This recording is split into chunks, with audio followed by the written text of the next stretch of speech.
غار سے نکلے، مدینہ کی طرف سفر شروع کیا۔ پیچھے قریش نے کیا حکم دے دیا تھا کہ جو بھی ابو بکر اور محمد صلی اللہ علیہ وسلم کو پکڑے گا اس کو 100 اونٹ دیے جائیں گے۔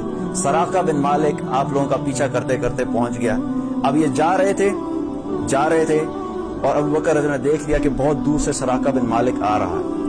اب وہ جو فاصلہ قریب ہوتا گیا، فاصلہ کم ہوتا گیا، تو ابو بکر رضی اللہ عنہ فرمانے لگے کہ مجھے فکر شروع ہوئی کہ یہ اگر ہمارے قریب آ جائے گا تو انہیں بڑا نقصان پہنچائے گا۔ تو اتنے میں کیا ہوا کہ بہت قریب پہنچ گیا سراقہ بن مالک، تو ابو بکر رضی اللہ عنہ رونا شروع ہو گئے، ان کی آنکھوں سے آنسو نکلنا شروع ہو گئے۔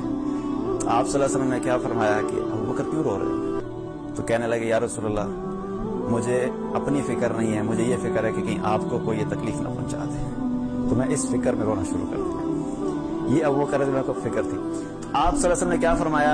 ابو بکر فکر نہیں کرو، اور اللہ سے دعا کی۔ آپ صلی اللہ علیہ وسلم نے اللہم اکفناہ بما شئت، یا اللہ تو ہمارے لیے کافی ہو جا جیسا تو چاہتا ہے، یا اللہ تو ہمارے لیے کافی ہو جا جیسے تو چاہتا ہے۔ اور جب آپ نے یہ دعا کی تو سراقہ بن مالک کا جو گھوڑا تھا وہ جگہ جو تھی وہ سخت تھی۔ اب سخت جگہ میں کسی چیز کا دھنسنا کوئی پاسبل نہیں ہے، ریت ہو تو ریت میں کوئی چیز دھنس جائے، سخت جگہ تھی۔ لیکن جب اللہ کے رسول صلی اللہ علیہ وسلم نے دعا کی تو سراقہ بن مالک کے گھوڑے کی اگلی دونوں ٹانگیں وہاں پہ دھنس گئی اور وہ گر گیا، اور آپ صلی اللہ علیہ وسلم کی دعا قبول ہوئی، اور اللہ تعالیٰ نے آپ صلی اللہ علیہ وسلم کو اور ابو بکر رضی اللہ عنہ کو وہاں سے نجات دلائی۔ غزوہ تبوک کے موقع پہ جب وقت آیا تو عمر رضی اللہ عنہ فرماتا ہے کہ وہ وقت ایسا تھا کہ میرے پاس مال کی کثرت تھی، اور عمر رضی اللہ عنہ مستقل اسی فکر میں رہتے تھے کہ کسی طریقے سے میں ابو بکر سے آگے نکل جاؤں۔ کمپٹیشن، مقابلہ، ہم بھی کمپٹیشن کرتے ہیں نا، ہم کسی سے کمپٹیشن کرتے ہیں، تمہارا موبائل کون سا ہے، میرا موبائل تم سے بہتر ہونا چاہیے، تم وہ والا برانڈ پہنتے ہو میں تم سے بہتر برانڈ پہنوں گا، تمہاری گاڑی یہ والی ہے میرے پاس تمہارے سے گاڑی اچھی ہونی چاہیے۔ ہم دنیا کے کمپٹیشن میں لگے رہتے ہیں۔ صحابہ جو تھے وہ آخرت کے کمپٹیشن میں لگے رہتے تھے کہ کسی طرح ہم ایک دوسرے سے آگے نکل جائیں۔ ابو بکر رضی اللہ عنہ اور عمر رضی اللہ عنہ اکثر کمپیٹ کرتے تھے کہ کسی طرح ہم آگے نکل جائیں۔ عمر رضی اللہ عنہ فرماتے ہیں کہ مجھے یقین تھا کہ غزوہ تبوک کے موقع پہ میں آگے نکل جاؤں، کیونکہ غزوہ تبوک کا وہ وقت تھا جب رسول اللہ صلی اللہ علیہ وسلم سب کو کہا تھا کہ جو جتنا صدقہ کر سکتا ہے کر دے۔ عمر رضی اللہ عنہ اپنا مال لے کر پہنچے آپ صلی اللہ علیہ وسلم کے پاس، پہنچے یا رسول اللہ یہ مال میری طرف سے، آپ نے رکھ لیا۔ آپ صلی اللہ علیہ وسلم نے پوچھا یا عمر پیچھے اہل و عیال کے لیے کتنا چھوڑ کر آئے ہو؟ عمر رضی اللہ عنہ نے فرمایا یا رسول اللہ جتنا لے کر آیا ہوں اتنا ہی پیچھے چھوڑ کے آیا ہوں، یعنی جتنا میرا مال تھا اس کا نصف ادھر لے آیا ہوں اور اس کا نصف اپنے اہل و عیال کے لیے چھوڑا۔ اتنے میں ابو بکر رضی اللہ عنہ آئے، اپنا مال لے کر آئے، یا رسول اللہ میری طرف سے مال۔ پوچھا رسول اللہ صلی اللہ علیہ وسلم نے ابو بکر کتنا چھوڑ کے آئے؟ فرمایا یا رسول اللہ پیچھے صرف اللہ اور اللہ کے رسول کو چھوڑا ہے، سارا مال دے دیا، سارا مال اللہ کے راستے میں لگا دیا۔ تو عمر رضی اللہ کیا فرماتے ہیں کہ اس دن مجھے یقین ہو گیا کہ میں ابو بکر سے کبھی آگے نہیں نکل سکتا، میں ابو بکر سے آگے نہیں نکل سکتا۔ تو ابو بکر رضی اللہ عنہ جو تھے وہ آپ صلی اللہ علیہ وسلم کے بہت قریب تھے، اور امت میں سب سے بہترین شخص کون ہے؟ امت میں سب سے بہترین شخص کون ہے؟ آپ صلی اللہ علیہ وسلم نے فرمایا کہ میرے سامنے ترازو لائے گی اور مقالید لائے گی، مقالید سے مراد چابیاں ہیں، اور ترازو کو لایا گیا، اور ترازو میرے سامنے جب رکھا گیا تو ترازو کے ایک پلڑے میں مجھے رکھا گیا اور دوسرے پلڑے میں پوری امت کو رکھا گیا۔ جس پلڑے میں مجھے رکھا گیا تھا وہ پلڑا جھک گیا میرے وزن کی وجہ سے، وہ میرا پلڑا جھک گیا اور وہ بھاری ہو گیا۔ پھر ابو بکر کو لایا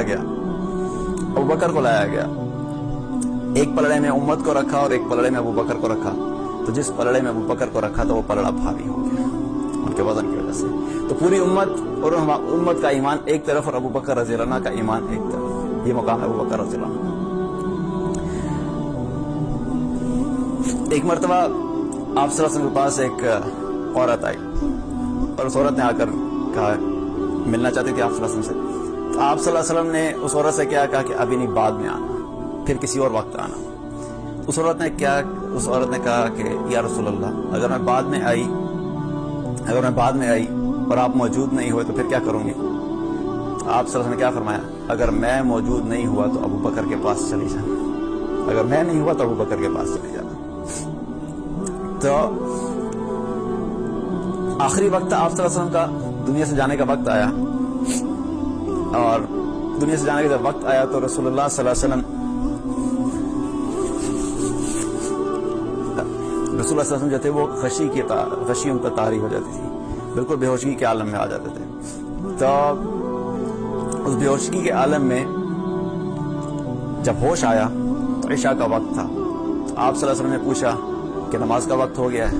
تو صحابہ نے عرض کیا یا رسول اللہ نماز کا وقت ہو گیا ہے۔ آپ صلی اللہ علیہ وسلم نے فرمایا بلال سے کہو کہ آزان دے اور ابو بکر سے کہو کہ نماز پڑھائے۔ اتنا کہا اور پھر آپ صلی اللہ علیہ وسلم پہ دوبارہ غشی طاری ہو گئی۔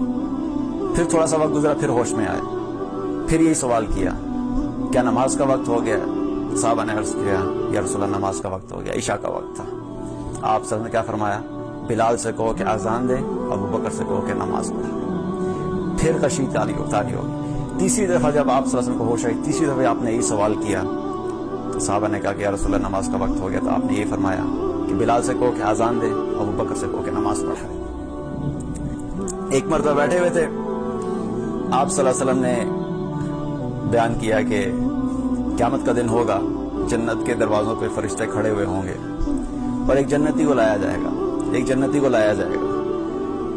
اور جب جنتی آئے گا تو تمام فرشتے جو دروازوں پہ کھڑے ہوں گے وہ سب کہیں گے مرحبا مرحبا، ادھر سے آ جاؤ، ادھر سے آ جاؤ، تمام دروازوں سے پکاریں گے اس جنتی کو۔